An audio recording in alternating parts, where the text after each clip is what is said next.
hope. You know, I'm kind of excited, as you can probably tell, about tonight's show, because I'm thinking, you know, I think this, I've got just a feeling. I've got a feeling that this is going to be a good one.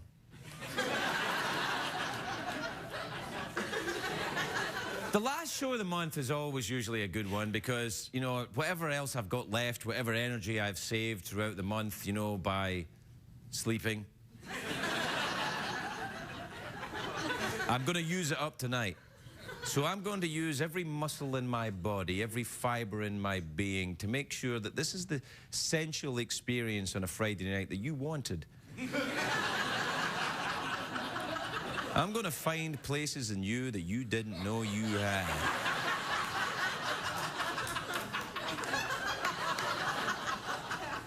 And I'm going to tickle them. And that's going to be funny. Maybe not for you, but for me. Also, tomorrow is May Day, the 1st of May. Which used to be a big holiday in Soviet Russia. How did that Soviet thing work out?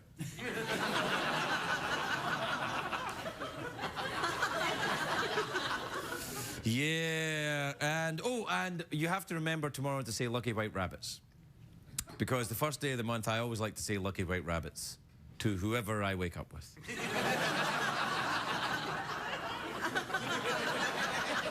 I say, lucky white rabbits, and they say, who the hell are you? And I say, I'm the personification of your drinking problem.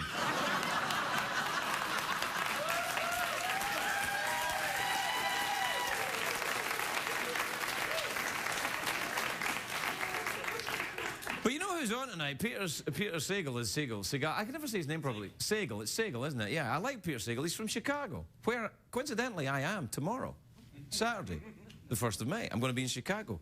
And Peter's from there, and he's going to be there too, but so it's going to be tricky for me because I'm going to have to avoid sitting next to him on the plane to Chicago tomorrow. Because there's only one flight. There's only one flight. There's only one flight from LA to Chicago on a Saturday, I think. And then I'll have to sit next to him and we'll be all talked out because we're going to talk tonight.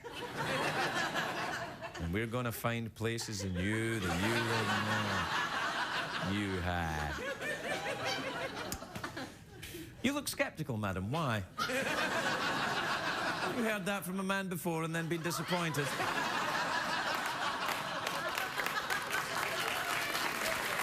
Well,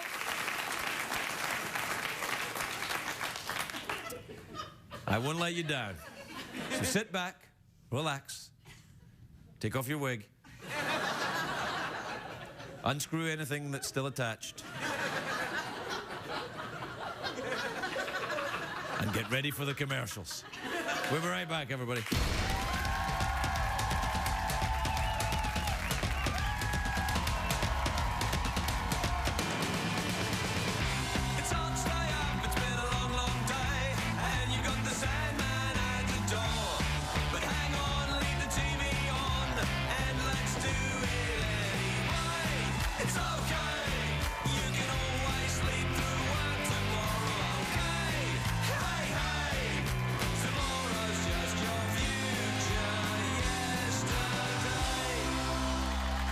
Ladies and gentlemen, Ferguson.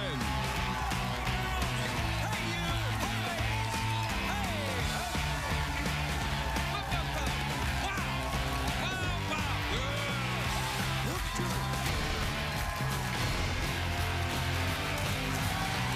Thank you. Welcome, Los Angeles, California. Welcome to the Late Late Show. I'm your host, Stephen Spielberg. Thank you. That's enough. Great. No, that's right. Fine. Good. No. Thanks, everybody. Sit down, please. Relax. Fine, honestly. Great.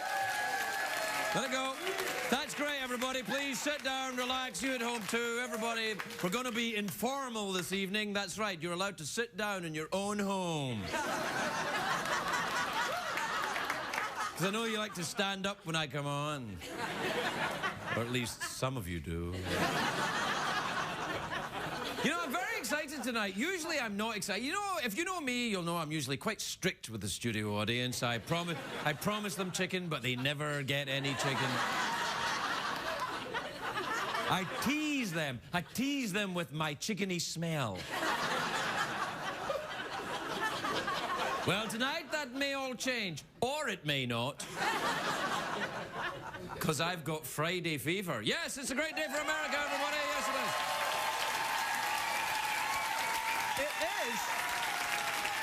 Not only is it Friday, it's Arbor Day. Yes. All right, that's enough. All right, it's starting to sound a little bit phony now. Knock it off. Since it's Arbor Day, since 1872, the last Friday of April is you're supposed to plant a tree all day. I did my part today. I did plant a tree. No, I didn't. I did drop a log in the forest, but no, I did. That's a joke. That's a joke. But this morning I did grow some wood. No, I didn't. No, I did not. Although I did play with my acorns. All right. No, I did. Yep, that's it. I can't think of any more. Now, I'd like to say an American legend turns 77 years old today. I'd like to wish Willie Nelson a happy birthday. Happy birthday, Willie Nelson.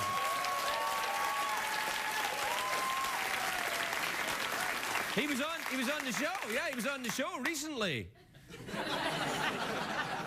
He was.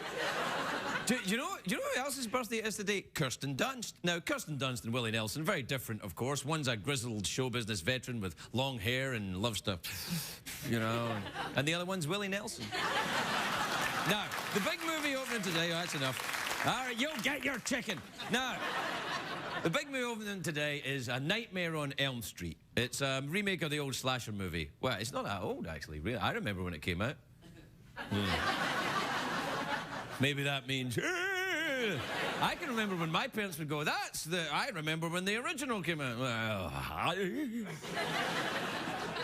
anyway, the old Nightmare on Elm Street is considered a classic. It was the Deuce Bigelow show of...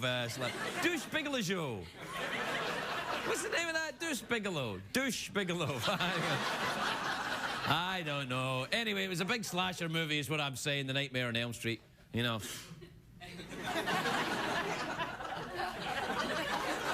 was like Douche Bigelow. That's right, I judge all movies against Deuce Bigelow. Anyway, to be honest, I'm not much of a fan of the slasher movies. I like horror movies, but not so much the slashers. There's a difference. See, horror movies are about suspense. They make me scream like a little girl, pee in my pants, jump up into the arms of the gentleman sitting next to me.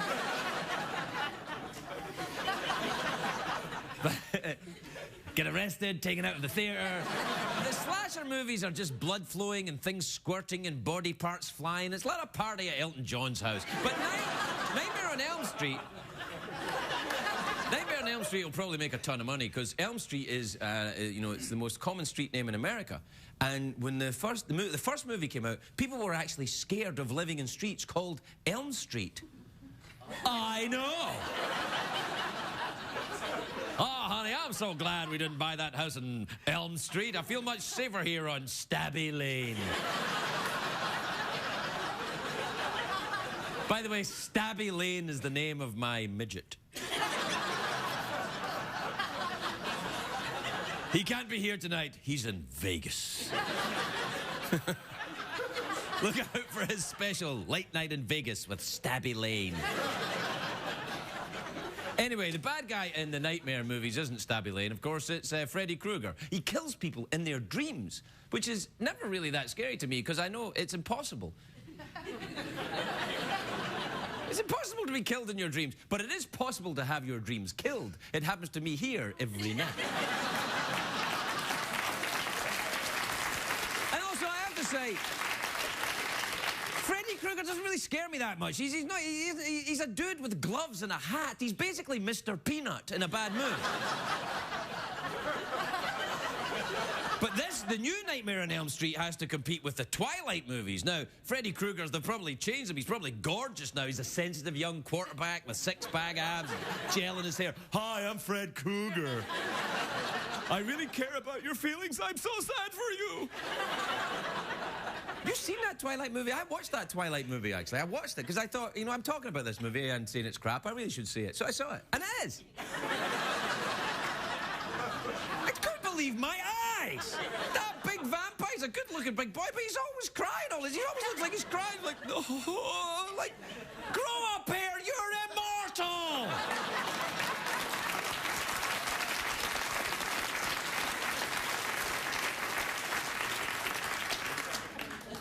Freddy Krueger, that's what I'm talking about, I think. Also, the name Freddy isn't that scary. You know, it's so many of the scary movies. You know, they don't have the scary names. If Freddy isn't scary, the guy from the Halloween movies, Michael Myers. Not that scary. Sounds like a hilarious Canadian to me. Friday the 13th, the killer's named Jason. That's adorable. Makes me think of Jason Sagal, who's cute and cuddly and smells like puppets. Oh, also, I've seen his penis. And also, I've heard he showed it in a movie, too.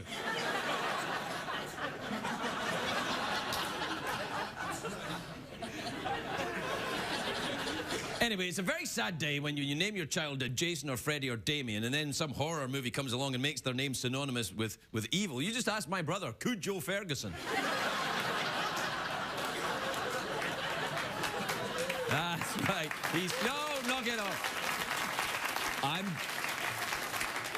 You'll get your chicken. What I'm saying is I like it when scary characters in movies have scary names. You know, you get Count Dracula or Hannibal the Cannibal or Mel Gibson, something frightening. Horror movies are all relative, though. Monsters like Freddy Krueger are the kind of thing that scare teenagers. When you're my age, you get scared of different things, like defaulting on your mortgage or something like that, or tripping over your sagging testicles. That's right, that's the biggest fear in my life. Oh, I hope I can make it out to the monologue spot without tripping over my elongated scrotum.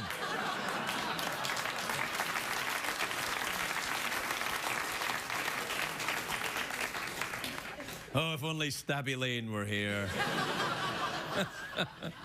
That really made me laugh, Stabby Lane, didn't it? Yeah. Rest of it was but that made me laugh. Stabby Lane. I've now taken to reviewing the monologues at the end. Instead of just going to the commercial break, I'm now reviewing them. Well, I think it started off well when the audience were clapping and cheering at the promise of free chicken. And then, very quickly, it just fell apart into some flappy, sweaty man making up names about some imaginary midget.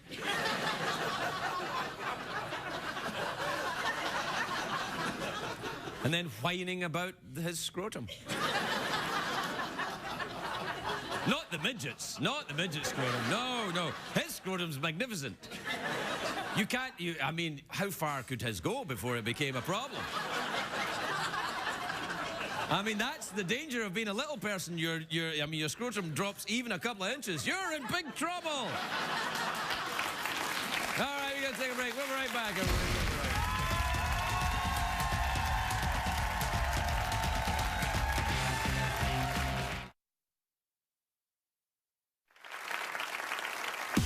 Style Tips with Tim Gunn. 80s edition. Tim Gunn. Desperately seeking a stylist. Look, I love Madonna, but in the 80s she pushed too many young women like this over the borderline. It's hard to know where to start, from the t-shirt Jackson Pollock barfed on to the lace gloves that make me think of something really dirty, like a Victorian porno or an old school hobo. And then there's this hot mess. I mean, gag me with a spoon, right? She doesn't know it, but her hairspray just punched a hole in the ozone layer the size of 1,000,000 Cabbage Patch Kids. And luckily, she can't hear us because she's rocking out with her original Sony Walkman. Mind? Kids, just say no to men without hats. And I'm talking about the band.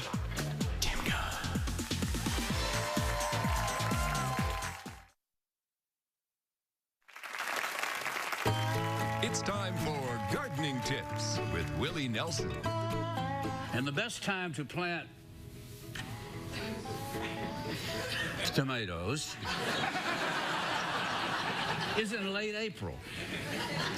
And you separate your male and your female plants, and you'll get much more potent tomatoes.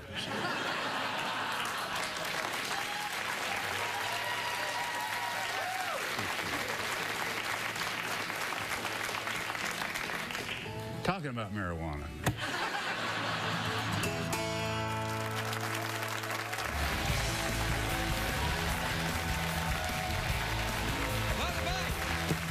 Welcome back, everybody. Welcome back to the big show, which in many ways is like the rest of the show in which I wear this tie and suit.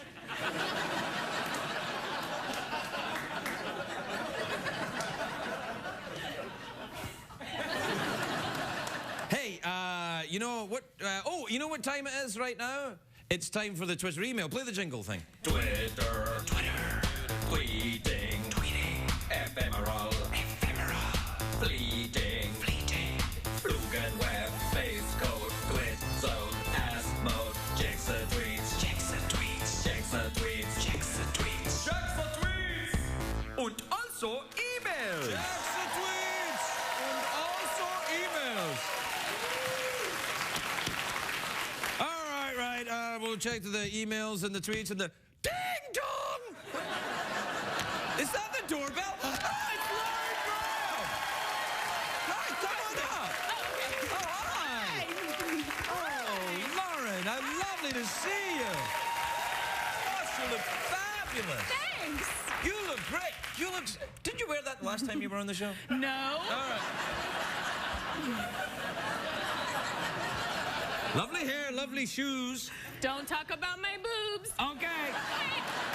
Hey, you just rang the doorbell and then ran in. You didn't even wait for me to answer the doorbell. I didn't understand the setup. Ding dong! And then you just ran in.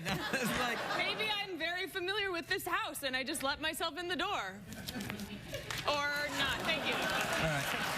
All right, will you help me with the emails then? Yeah. All right, because there's a lot of needy people out there that need advice. All right.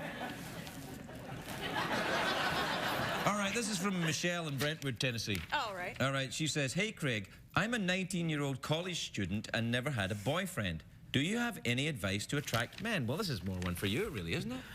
Oh, well, Tell her to go like that.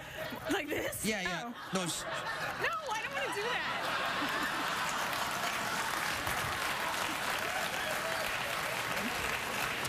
Listen, what's her name? Oh. What's her name? Let's help her out. all right. Oh, you don't care about her? I All do, right, of course fine. I do. Michelle. Yeah. Michelle? Yeah. Well, you should study hard and and Men love a good study. eventually they do. Eventually they do, actually, that's true. But oft times in college at age 19, sometimes... Well, what's your advice? Like, pad the bra and bleach it blonde and let's go? No, not at all. No. My advice to Michelle is be happy with yourself and be patient. I don't think that's really your advice. I'm all right. We'll get that later. All right, here's another one. This is another email, all right? All right. This is from Cheryl in Ferdinanda Beach in Florida. Fernandina. Fernandina, that's what I meant. Have you ever been to Ferdinanda Beach? No, I have not. No, but there's that ABBA song, Fernandina Beach, Fernando, you know? Do you hear the drums, Fernando? Yeah, do you hear the drums, Fernandina Beach? Don't sing it, though, because... Then we have to pay for it? Yeah, that's right. Yeah. I know. I'm on the T and the V. The T and the V? Yeah. What's that? What oh, we're T and doing V. right now, television. yeah. This isn't TV. Oh, all right. This is just crap at night. Right. It's not TV, it's crap at night. Cheryl says, Dear Craig, have you ever been on a ghost tour? If so, where and when? I have. Have you been on a ghost tour? I don't even understand what that is. Is it a tour led by ghosts? Or is it a tour where you go and see ghosts, which is stupid because everybody knows you can't see ghosts unless they want you to? Or is it, or is it a tour that used to exist, but everybody moved, and so it's a ghost tour?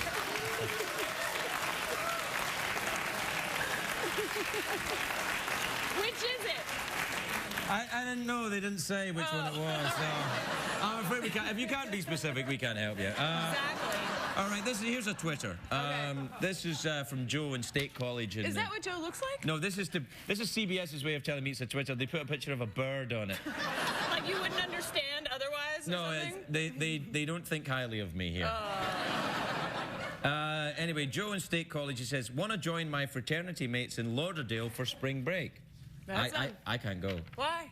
Well, spring break, I'm usually, In Miami Beach? Yeah. Yeah. But wait, maybe I could put them together with a 19-year-old college student who never had a boyfriend. No. Put them aside?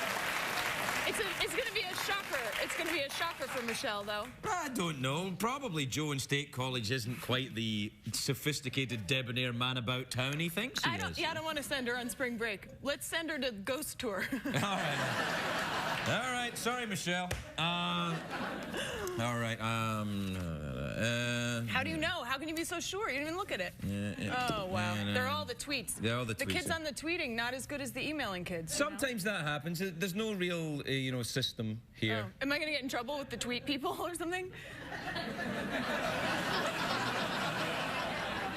I'm afraid of them. They all look like birds. Yeah, they are. That's how you can tell if someone's on the Twitter. If you see someone walking down the street, back. Yeah. Scary. Yeah. Yeah. Did you see that film, The Birds? Yes. That's scary, that film. It's really scary. Have you only just seen it? Yeah. It came out in like 1961. Yeah, they're attacking. I missed it for some reason. Yeah. And I just saw it. And you know what else is scary?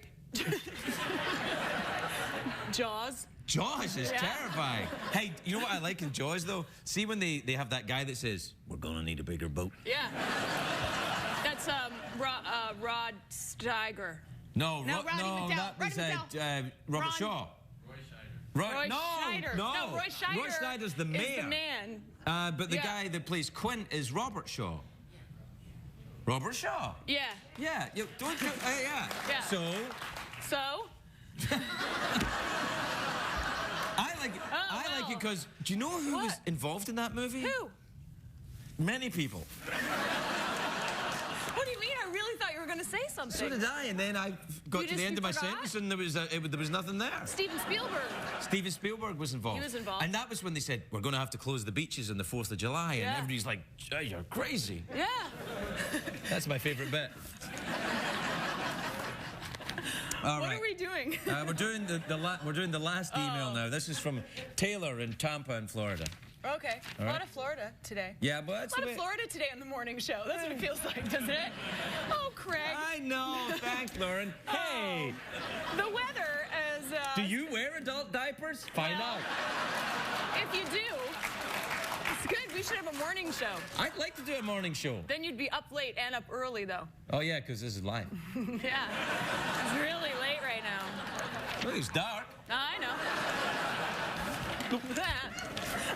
That wasn't a joke, by the way. I really did. No, I really did that. But even when you do that, like when you're not kidding, you're funny because you're so funny. You be careful. All right. This is from Taylor in Tampa in Florida, who says, hi, Craig. I'm a huge fan from Saudi Arabia. I thought she was going to say, I'm a huge fan of Saudi Arabia. So, yeah, and I think, well, you get the wrong address. I'm a huge fan from Saudi Arabia. I was wondering if you had the chance to come to Saudi Arabia, would you... If I had the chance to go to Saudi Arabia, would I, and why? Well, because you were invited. That's one reason. You know, there's a lot of people who just want you to come with them places, you know? Like on spring break and stuff. Yeah, that's right, yeah. And Saudi Arabians, they want me there. Yeah. They want me there for spring break. Yeah. But spring break in Saudi Arabia, not that exciting. Woohoo, we're not doing anything. Yeah. That's not that exciting. Yeah. You know. Woohoo, take off your face thing. No. No, I think Saudi Arabia is not the big spring break destination this year. Yeah. Well, where are you going to go? I mean, you should pick a fan and do what they say, you know? I don't think I should, actually. No? But then why else would you be on the Twitter and the email and the stuff if you're not going to ultimately be like, all right, I'll go? Well, maybe one day I will then. See? Yeah, all right. Well, would you like to go somewhere with me for spring break?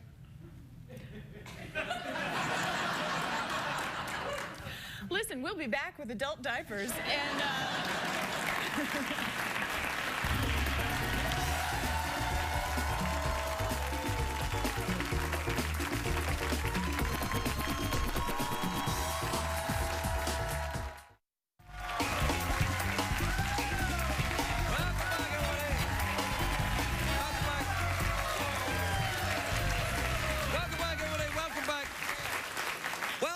To the show, where we're celebrating springtime.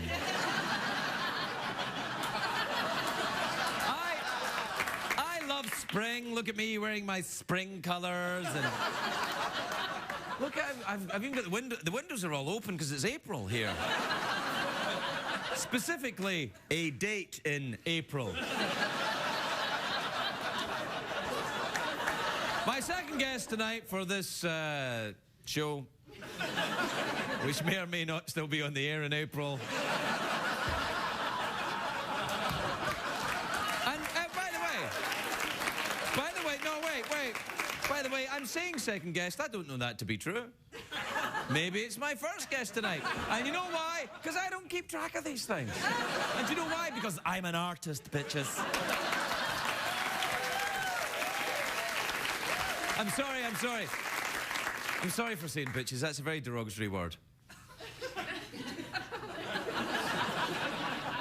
I'm just showing you a bit of genuine regret. My guest that's about to come out of there, in no specific order, is the host of the Peabody Award-winning Wait, Wait, Don't Tell Me, which is on National Public Radio. I'm sure you've heard of it. It's national.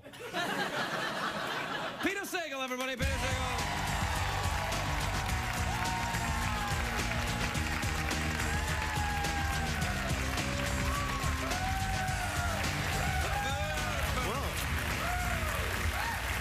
Well, Peter, how lovely to see you. I haven't seen you in an age. I know. I've counted the minutes. The minutes have seemed like hours. The hours like days. It seems like you were here back in February, and things were chilly then in Chicago. I know. Thank God it's warm now. Yeah. No. Correct me if I'm wrong. And as I'm sure you will. Yeah. I'm ready. I just noticed that. Wrong. Sorry. No. I have a tattoo. You do? You, my good Lord! I just noticed. I've never seen that. I do. I have 3 tattoos. Do you have any tattoos? I don't. But I have considered getting one. Well, this is what happened. What? I was at a birthday party in my suburban neighborhood in Chicago where... You're not going to get a tattoo there. No, I know. Yeah. And we're all 40-somethings, parents of small children, and all of us were talking about the fact that we were all getting old. But somebody said, you know what? I'm going to get a tattoo. Uh-oh. That's what I've decided to do. Was that somebody, Peter? That wasn't yet. Right. But it turns out every single person around this table, every drunken 40-something suburban parent, had independently decided they were going to go out and get a tattoo just to be young again. Really? Yeah. That's why I did it. Really? Now, I noticed your tattoo was the symbol of the colonial... Yes, Benjamin Franklin's cartoon. He did this. It was in the Pennsylvania Gazette in 1754. Oh, sure. Yeah. But what I did was I'm sorry, what a cliche. Why not just get some kanji script that says peace? No, really, why did you do this? Well, I got it because I became an American. I know. And it caused, I thought, well, I should go through some pain. To, symbolize my journey that the Americans went through to create this country. And they went, this is crossing the plains right here. This was a particularly hard part. Right. Yeah. To get here. Yeah, if you're going to get a tattoo, don't get the... Ow. Yeah, exactly. Yeah, that would hurt a lot. That hurt you, and you don't even have a tattoo. It was sympathetic. Yeah. Now I never will. No, it's very, very, very bad. What about a large motorcycle? That can ward off the aging process. I was considering that next. Yeah. Actually, my father pointed this out to me. I've had a number of midlife crises. I didn't settle for one. Really? What have you had? Yes. I bought a big, expensive German car that I don't need. You're on NPR. I know. It was very embarrassing. And in fact, fortunately, nobody on NPR watches this show. Otherwise, they'd know what I do. Right, exactly, yeah. Hey. Don't worry, I can take the hit. No, it's their problem. It's not theirs. They're not fun. No, and I started running marathons. Now, I'm quite interested in that, It's a but then, great of thing. course, I am aging. You are? Yeah, yeah. Are you? Yes. You seem preternaturally young to me. Yes, that often people say that to me. It's because I'm preserved in a sort of... Yeah. I was drunk for a very long time, and the alcohol has a preservative effect. You know how when they keep, you know, body parts in jars, they use alcohol. Yeah, I know. Well... And you just got to start... Yes, I know. This is actually interesting. You and I have something in common, which I did not think was true, but you and I do have something in common. We were both chubby children. I know this because I read your excellent book. Yes, the paperback of which is out in about a month from now, if this is April. From April. Yeah. It's hard to keep that straight. Yes, from April. Yeah. Anyway, and that's interesting. And you were a fat kid? Oh, I was a pudgy little kid. Yeah, oh, it was me terrible. too. Yeah. It was awful. I think it makes you very insecure later on. No, really? Yes. I think so. I'm very insecure. Are you terribly, really? terribly insecure. I try and compensate by having tattoos and showing off.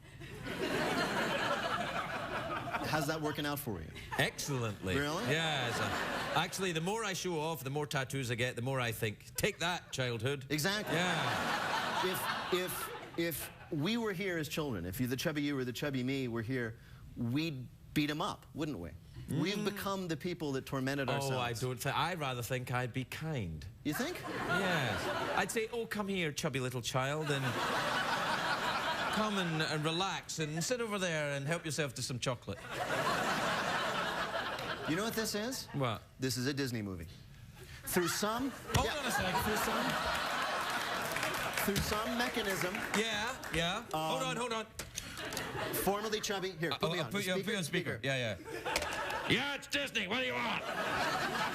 Picture this. Yeah, go ahead. Thin guy, fat kid, same guy. Is Matt LeBlanc in it? What answer should I give? If you like. If you like. Okay, I'm thinking about it. Yeah. And the thin guy solves his deep problems by being kind to the fat kid that he once was. Does the fat kid have a dog? If Matt LeBlanc likes... Matt LeBlanc does like dogs! Yeah. Your movie's got a green light! Yes. Yeah! But here's the thing, and here's where you and I vary. We split, our paths of life forked. Right. I dealt with my being a fat kid by becoming an obsessive runner. Right. You got into rock and roll, hard drugs, and alcohol. No, here's the thing. I'm sorry, but you did do that. But... I did do that. Yeah, okay. But here's an interesting part. I also was an obsessive runner whilst drunk, high, and playing in bands. Right. Not kidding. I would get very drunk and be very high and run, often from the police. Well, I was about to say. And see, that to me seems like more fun. You know, it sounds like more fun than it was, but recently, back in February, I was, actually, the last night you were here, was my 18th sober birthday. No, really? Yes, the last night. Now, thank you very much.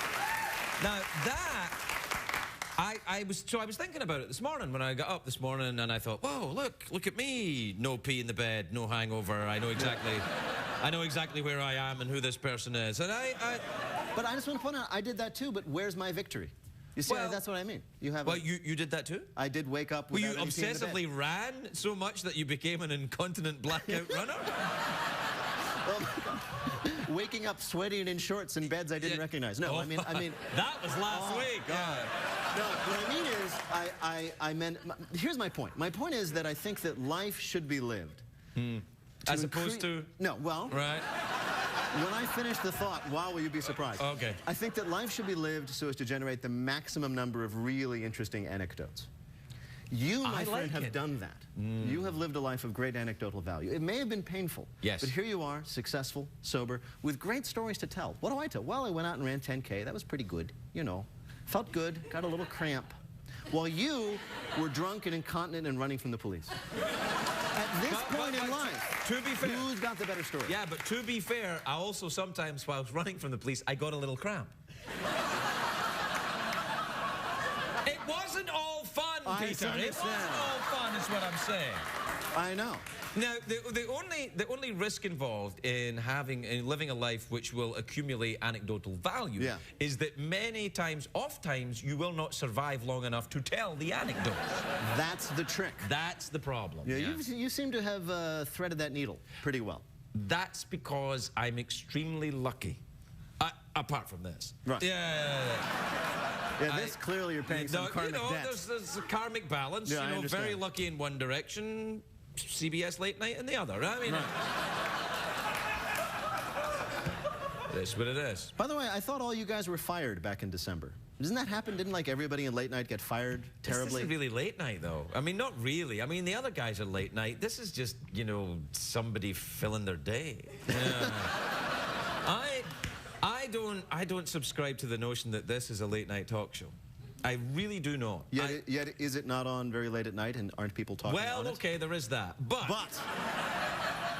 that much I give you. Yes. But in the traditional sense that, well, what happened is, I think, that Johnny Carson, Steve Allen, and Jack Parr, right, the giants created the genre. Yeah. And then David Letterman, I think, deconstructed the genre. Yes. In a very postmodernist way. Yeah, right? And everybody else is unimportant. That's it. I mean, basically, it ended with Letterman. He did it. It ends with David, and then this is a kind of post-apocalyptic wasteland. Right. We are just sitting here in the wreckage of civilization, this is aping the betters who are now gone, right, even though he's actually prior to you on CBS. But basically, this is just a dumb show, aping the excellence of people who have... You know me so well. It's sad, in a way. It's sad, but it has anecdotal value. It does. It's true. And that's... We're out of time. That's why amazingly. Because this is the difference between you and me, because you have these fabulous and sometimes dangerous stories to tell of rock and roll and cocaine and in Glasgow and all these things. I can tell the story of being on your show and talking to you about it. And we come full circle. Peter Sagal,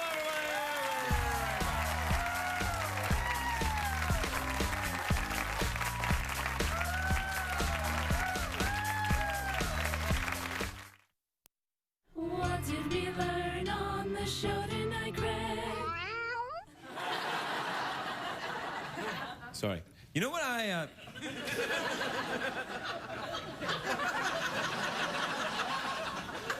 Do you know what worries me about the show we've just done? It may be the best one we've ever done. And what worries me about that is that I don't know if I'll ever be able to do that again. Do you know how sometimes you think, oh, Craig, you'll never be able to do that again? And then I do it again.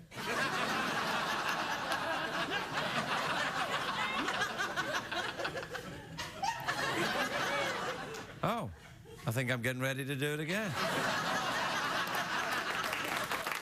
See you later, everybody. Good night.